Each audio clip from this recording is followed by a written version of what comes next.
అందరికీ నమస్కారం. Bell pepper media ప్రేక్షకులందరికీ స్వాగతం, సుస్వాగతం, కృతజ్ఞతలు, అభినందనలు. మొన్న సురక్షిత అంతర్జాల దినోత్సవం జరిగింది. అయితే అంతర్జాలం అంటే ఎక్కువ మంది దీనివల్ల చాలా ఉపయోగాలు ఉన్నాయని అంటున్నారు. అది ఎంత మాత్రం సురక్షితం అనే దాన్ని గమనించి చూస్తే ప్రతి వాళ్ళు కూడా పారా హుషార్, జాగ్రత్తగా ఉండండి అని అంటున్నారు. ఆధునిక కాలంలో ఎలక్ట్రానిక్ ఉపకరణాలు, అంతర్జాలం, యాప్లను వినియోగించినదే ఏ రోజు కూడా మనకు జరగదు. యాప్లకు వినియోగించే ప్రతి వాళ్ళు కూడా చాలా జాగ్రత్తగా ఉండాల్సినటువంటి పరిస్థితి ఉంది. అయితే వీటిని విచ్చలవిడిగా వాడేసుకొని ఆన్లైన్ మోసాలకు గురయ్యే ప్రమాదం ఎక్కువ ఉంది. కాబట్టి అవసరానికి తగ్గట్టుగా అందుబాటులోకి వస్తున్న రకరకాల యాపులు మానవాళి జీవన విధానాన్ని మార్చేసినాయి, జీవితాన్ని సులభతరం చేస్తున్నాయి. ఏదైనా సరే మనం అంతర్జాలంలో కొనుగోలు చేసుకునే అవకాశం ఉంది. అయితే సైబర్ నేరగాళ్ల నుంచి పూర్తి స్థాయి రక్షణ మటుకు మనకు ప్రస్తుతానికి లేదు. అయితే అంతర్జాలం వల్ల ఎంత లాభం ఉందో, ఈ అంతర్జాలంలో వచ్చేటువంటి అనేక మార్పుల వల్ల ప్రస్తుతము రియల్ ఎస్టేట్ రంగం కొంత కుదేలైందని చెప్పవచ్చు. ఎందుకంటే artificial intelligence, blockchain, machine learning, ఇంకా ఇతర అనేకమైనటువంటి కొత్త యాప్స్ కానీ, కొత్త విధానాలు కానీ వస్తున్నందువల్ల, ఐటీ రంగంలో వచ్చిన మార్పుల వల్ల పోయిన సంవత్సరం 2,70,71,000 చిల్లర ఉద్యోగాలు అమెరికాలో పోయినాయి. దాంట్లో 70% దాకా ఇండియన్సే ఉన్నారు. పోయిన జనవరిలో 30,000 మంది దాకా ఉద్యోగాలు పోయినాయి. మరి ఉద్యోగాలు పోయినందువల్ల వాళ్ళకున్నటువంటి వరుమానం తగ్గిపోయింది. కాబట్టి వాళ్ళ కుటుంబాలకి ఇండియాలో కానీ, ఆంధ్రప్రదేశ్లో కానీ విదేశాల నుంచి వచ్చే డబ్బు తగ్గిపోయింది. ఇదొక్కడే కాదు సుమా, అక్కడ ఇంట్రెస్ట్ రేట్స్ కూడా పెరిగినాయి. గతంలో 2% ఉన్నది, ఇప్పుడు 5.5% ఉంది. కాబట్టి విదేశాల్లో లోన్లు తీసుకొని ఆ లోన్ డబ్బుని ఇక్కడ పంపించి ఇక్కడ ప్రాపర్టీలు కొంది కూడా తగ్గింది చాలా వరకు. అయితే విలాసాల విషయంలోకి వచ్చేటికి జనం తగ్గడం లేదు. ఆధునిక హంగులతో ఆకాశ హర్మ్యాల ప్రాజెక్టులు చాలా వచ్చినాయి. ఇప్పుడు చూస్తే మనకు విల్లాస్ ఫ్లోర్స్ అని కొత్త సిస్టమ్ వచ్చింది. ప్రతి ఒక్క ఫ్లోర్లో ఒక విల్లా మీద విల్లాలు కట్టే రోజులు వచ్చినాయి. అయితే హైదరాబాద్లో ఇప్పుడున్న విధానం ప్రకారం ఎన్ని అంతస్తులైనా కట్టుకునే అనుమతులు పొంది ఉన్నారు.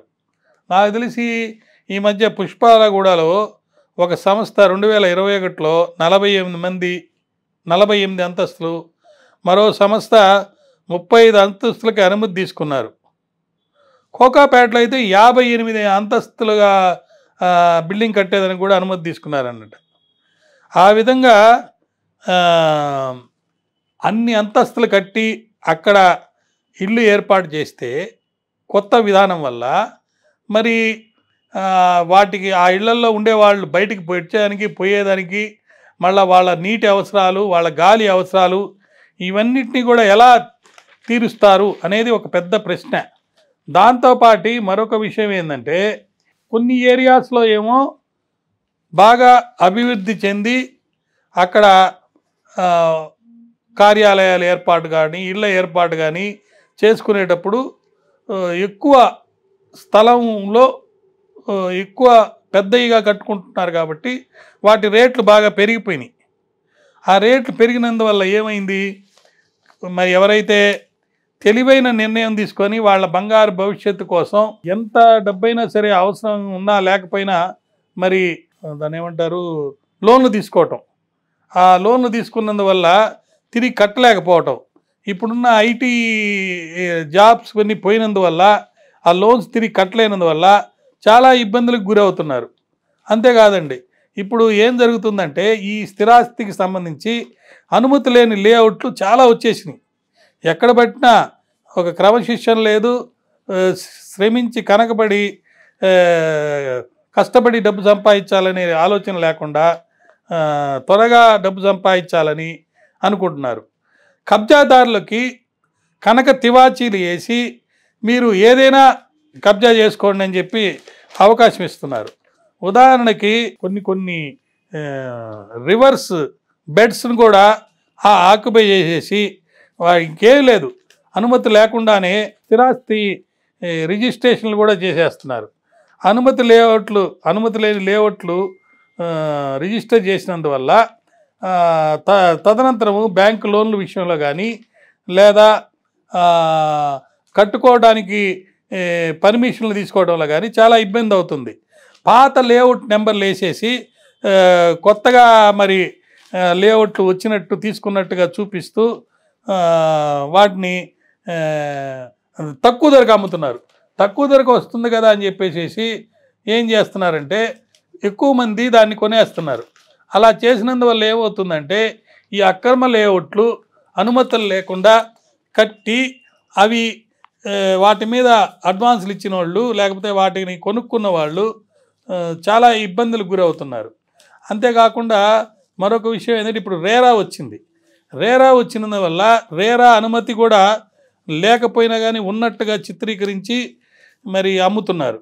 ఈ విధంగా చేసినందువల్ల రేరా యొక్క చట్టంలో ఉన్నటువంటి పనిష్మెంట్స్ ఇవి కూడా మరి వాళ్ళ మీద చర్య తీసుకునేదానికి అవకాశం ఉంది.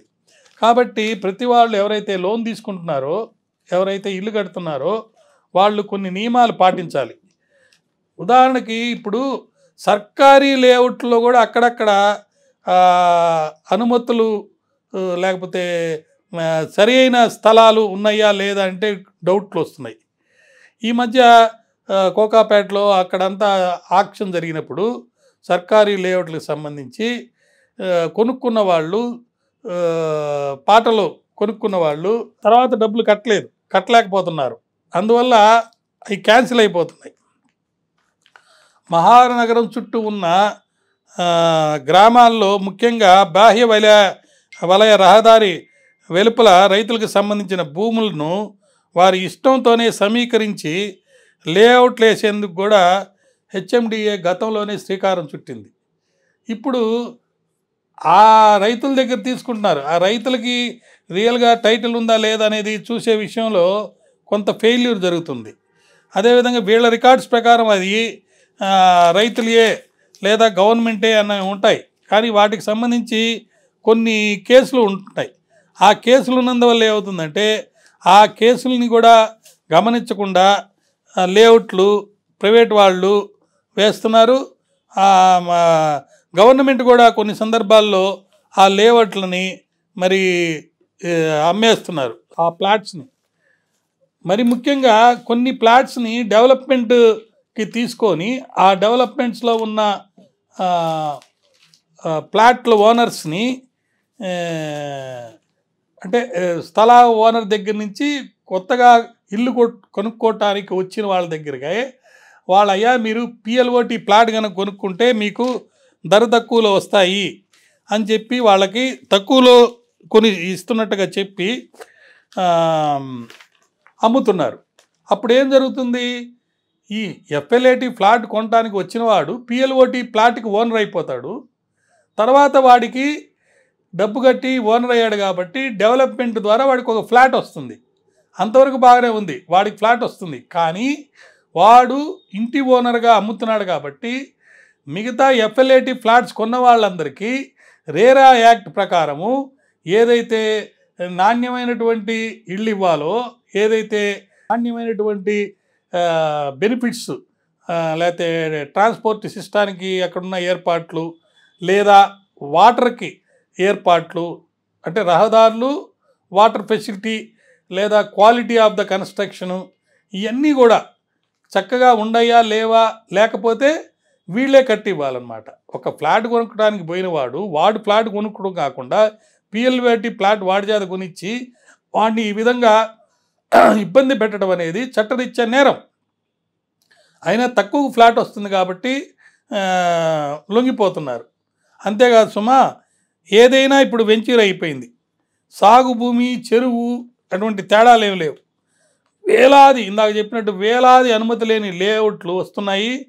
ఆయా స్థలం అమ్మకాలలో కోట్ల కొలది రూపాయల మోసం జరిగి తర్వాత ఇబ్బంది పడిపోతున్నారు. ఆలస్యంగా అయినా కొన్ని నిజాలు వెలుగులోకి వచ్చిన తర్వాత ఇబ్బంది పడుతున్నటువంటి ప్లాట్లు కొనుక్కున్న వాళ్ళు ఎంత లవోదిమని కొట్టుకున్నా చట్టరీత్యా వారికి తగు ప్రొటెక్షన్ అనేది ఉండదు. ఎందుకంటే రేరా పర్మిషన్లు ఉండవు. చెరువుల్ని సాగు భూముల్ని కూడా అనధికారంగా లేఅవుట్లు వేసినప్పుడు తగు ఎంక్వైరీలు చేయకుండా వాళ్ళు కొనుక్కున్నారు కాబట్టి. అదేవిధంగా నిబంధనలు విరుద్ధంగా వెంచర్లు వేస్తున్నారు. ఆ నిబంధనలు విరుద్ధంగా వెంచర్లు వేసాం కాబట్టి మీకు తక్కువ ధరకు ఇస్తున్నామని చెప్పి చెప్తున్నారు. అయితే ఇక్కడ ఒక విషయం, ఆ అమ్మేవాళ్ళు దొంగ హెచ్ఎండిఏ పర్మిషన్ ఉత్తర్వులని చూపిస్తూ స్థలాలని నమ్మించి విక్రయం చేస్తున్నారు. ఎప్పుడైతే స్థలం కొనుక్కొని నిర్మాణానికి అనుమతి ఇవ్వమని చెప్పి మనం వెళ్తున్నామో, ఇట్లాంటి వెంచర్ అనుమతి మేము ఇవ్వలేదన్నప్పుడు కొనుక్కున్న వాళ్ళకి ఏం చేయాలో అర్థం కాక చాలా ఇబ్బంది పడుతున్నారు. వాళ్ళ గుండెల్లో రైళ్లు పరిగెత్తుతున్నాయి. కొన్ని చోట్ల చెరువు స్థలాలను ఆక్రమించి వెంచర్లు వేసి చాలా డబ్బు దండుకుంటున్నారు. చెరువులు సాగు భూముల్ని కూడా అలా చేస్తున్నారు అన్నమాట. లేఅవుట్కి అనుమతించాలంటే అది ప్రైవేట్ భూమి అయి ఉండాలి. ప్రైవేట్ భూమిలో లేఅవుట్ వేసుకునేటప్పుడు పర్మిషన్కి ప్లాన్ సబ్మిట్ చేస్తే అన్ని విచారణ జరిగిన తర్వాత రోడ్లు ఇతర మౌలిక సదుపాయాలు ఉన్నాయా లేవా అన్నీ చూసుకొని అప్పుడు ఆ పర్మిషన్ ఇస్తారు. రంగారెడ్డి మేడ్చల్ జిల్లాలో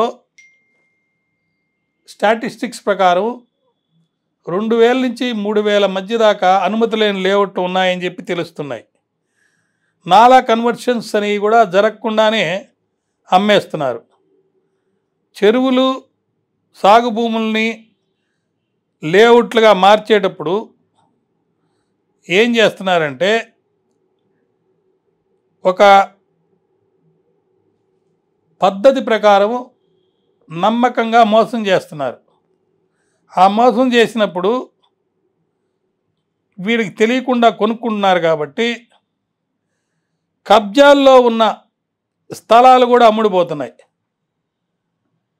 ఏదో విధంగా ఎన్ఓసీలు సంపాదిస్తున్నారు. అధికారులు మటుకు ఎన్ఓసీలు ఇచ్చేటప్పుడు వాళ్ళకి డబ్బు లంచంగా ఎరచూపి పైనుంచి ఏదో చెప్పించుకొని ఆ లేఅవుట్ ఇచ్చేస్తున్నారు. అయితే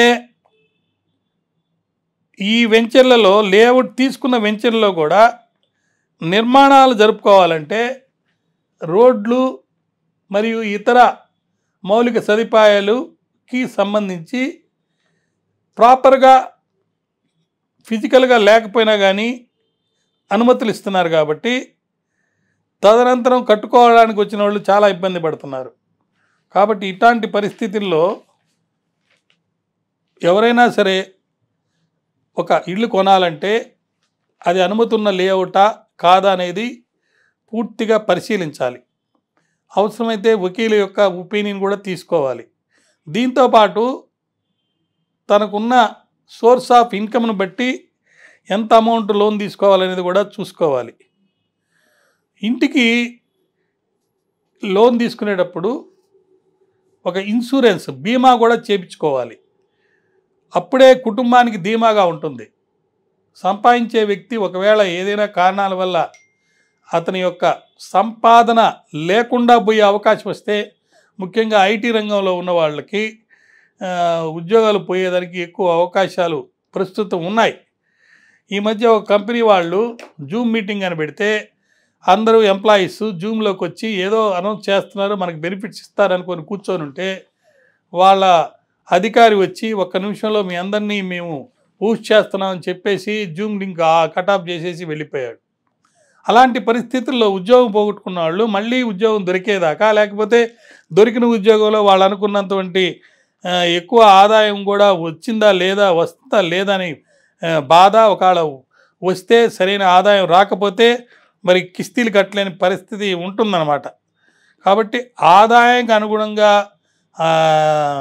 ఈఎంఏ ఏర్పాటు చేసుకోవడమే కాకుండా ఒకవేళ అనుకోనిది ఏదైనా జరిగితే ఆ ఆదాయం వచ్చేవాడు కనుక చనిపోతే లేదా అంగవైకల్యుడైపోయి ఆదాయం రాకపోతే ఇన్సూరెన్స్ కనుక చేసుకొని ఉంటే డబ్బులు కిస్తీలు ఇన్సూరెన్స్ కంపెనీ వాళ్ళు కట్టేస్తారు. రుణానికి తగ్గట్టుగా నువ్వు పెట్టుకునే టయానికి తగ్గట్టుగా మరి మీకు ఇన్సూరెన్స్ ఉంటుంది. ఒక్కో సందర్భంలో ఒకళ్ళకి హౌసింగ్ లోన్ 20 ఏళ్ళు ఉందనుకోండి, అప్పుడు 35 ఏళ్ళకి కూడా ఇన్సూరెన్స్ చేసుకోవచ్చు. ఎందుకంటే మీరు ఎన్నుకునే బీమాను బట్టి మీకు ఉన్న వెసులుబాటును వాడుకొని ఎన్నుకోవచ్చు. అది ఎన్నుకున్న తర్వాత ఆ కిస్తీ ప్లస్ ఇన్సూరెన్స్ అమౌంట్ కూడా కలుపుకొని నువ్వు లెక్కేసుకొని ఎంత అమౌంట్ అవుతుందో చూసుకోవచ్చు. అయితే ఇట్లా ప్రీమియం భారం కాకుండా ఉండాలంటే ఎంఆర్టీఏ పాలసీలకు ప్రీమియం కాస్త తక్కువ ఉంటుంది కాబట్టి రుణ బాధ్యత కాలక్రమేణా తగ్గుతూ పోతుంది కాబట్టి ఒకసారి ఇన్సూరెన్స్ చేసే ముందల ఇన్సూరెన్స్ కంపెనీ వారితోటి అన్ని విషయాలను చర్చించి వాటి తీసుకున్నటువంటి ఇన్ఫర్మేషన్ని ఒకసారి అర్థం చేసుకొని అప్పుడు మాత్రమే ముందుకెళ్ళాలి. లేదంటే తదనంతరం చాలా ఇబ్బంది పడే అవకాశం ఉంది. మరి ముఖ్యంగా ఈ లోన్స్కి సంబంధించి లోన్ గ్రాంట్ అయితేనే ఇల్లు కొనుక్కోవాలి. లోన్ గ్రాంట్ కాకుండా అడ్వాన్సులు ఇచ్చేసి లోన్ కనుక తర్వాత కాకపోతే కూడా చాలా ఇబ్బంది పడతారని చెప్పి నేను మనవి చేస్తున్నాను.